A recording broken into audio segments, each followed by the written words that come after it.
listrik jika dia memiliki ketidakseimbangan muatan di dalamnya, sehingga muatan adalah muatan dasar atau kandungan dasar yang dimiliki setiap benda. Nah, kita dapat mengamati beberapa pengamatan untuk membuktikan adanya muatan listrik. Percobaan yang pertama yaitu dengan cara menggosok-gosokkan penggaris plastik pada rambut yang kering. Lalu kemudian dekatkan pada potongan-potongan kertas yang kecil.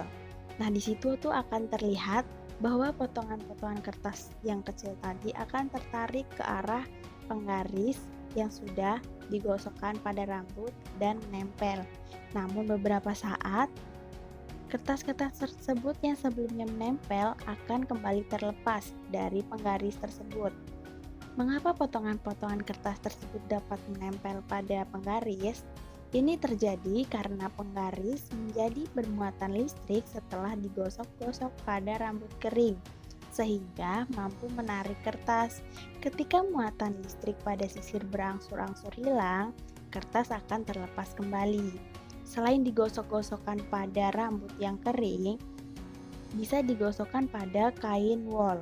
Untuk membuat benda menjadi bermuatan listrik juga dapat dilakukan dengan menempelkannya pada benda lain yang sebelumnya telah diketahui bermuatan listrik.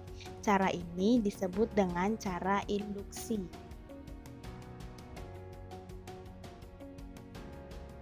Ketika hujan turun, kita sering mendengar suara gemuruh yang sangat kencang.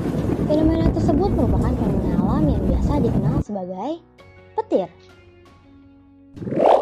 Lalu, apa itu petir? Bagaimana terjadinya petir? Dan apakah petir berbahaya bagi manusia? Mari kita simak penjelasannya. Petir adalah gejala alam yang biasanya muncul pada musim hujan di saat langit menunjukkan kilatan cahaya saat yang menyilaukan. Beberapa saat kemudian disusul dengan suara menggelegar yang disebut gurun. Muatan pada awan karena dia bergerak terus-menerus secara teratur, dan selama pergerakannya dia akan berinteraksi dengan awan lainnya sehingga muatan negatif akan berkumpul pada salah satu sisi, sedangkan muatan positif berkumpul pada sisi sebaliknya. Jika perbedaan potensial antara awan dan bumi cukup besar, maka akan terjadi pembuangan muatan negatif dari awan ke bumi atau sebaliknya untuk mencapai kesetimbangan. Yang selanjutnya ada muatan listrik. Muatan listrik ada dua jenis, yaitu positif dan negatif. Untuk lebih memahami perbedaan dari muatan tersebut, silahkan amati dari percobaan berikut ini.